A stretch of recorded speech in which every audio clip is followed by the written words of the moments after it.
முருகருக்கு இஷ்டமான பூ இந்த செவ்வரளி மலர்ன்னு சொல்கிறாங்க.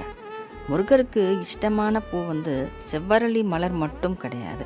நம்ம முருகர் பக்தர்களான நம்ம அன்போடு ரொம்ப அன்பாக நம்ம எந்த மலரை முருகருக்கு நம்ம அணிவிச்சாலும் அது மாலையாக கட்டி நம்ம அவருக்கு போட்டாலும் அது மனசார ஏற்றுப்பார்.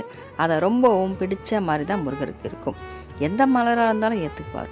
ஆனால் அந்த செவ்வரளி மலருக்கு மட்டும் ஏன் இவ்வளோ விசேஷம்? செவ்வரளி மலருக்கு ஏன் இவ்வளோ விசேஷம்னா, அந்த செவ்வரளி மலருக்கு கெட்ட சக்தியை அகற்றக்கூடிய ஒரு சக்தி அந்த மலருக்கு இருக்குது. நிறைய வீடுகளில் நம்ம பார்த்தோம்னா வாசல்லேயே அந்த செவ்வரளி மலர்கள் வச்சுருப்பாங்க.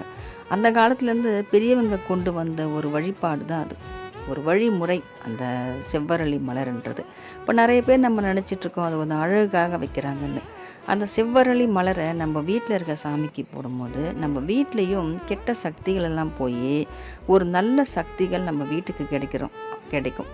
அதனால தான் அந்த செவ்வரளி மலர் ரொம்ப சிறப்பாக சொல்லப்படுது. முருகனுக்கு அந்த செவ்வரளி மலர் அணிவிக்கிறோம்னா முருகனோட அனுகிரகம் பெற்றதாக கூட அந்த செவ்வரளி மலர்னு சொல்கிறாங்க.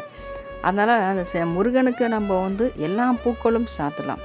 எல்லா பூக்களுமே நம்ம முருகனுக்கு அன்பாக வாங்கி தரும்.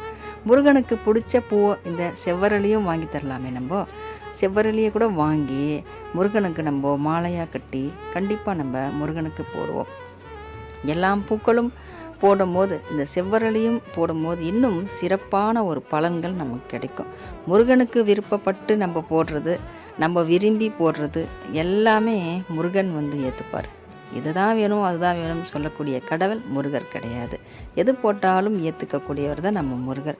அதுவும் அவருக்கு பிடிச்ச செவ்வரளி நம்ம வாங்கி போடும்போது இன்னும் கொஞ்சம் அவருக்கு சந்தோஷமாக தான் இருக்கும்.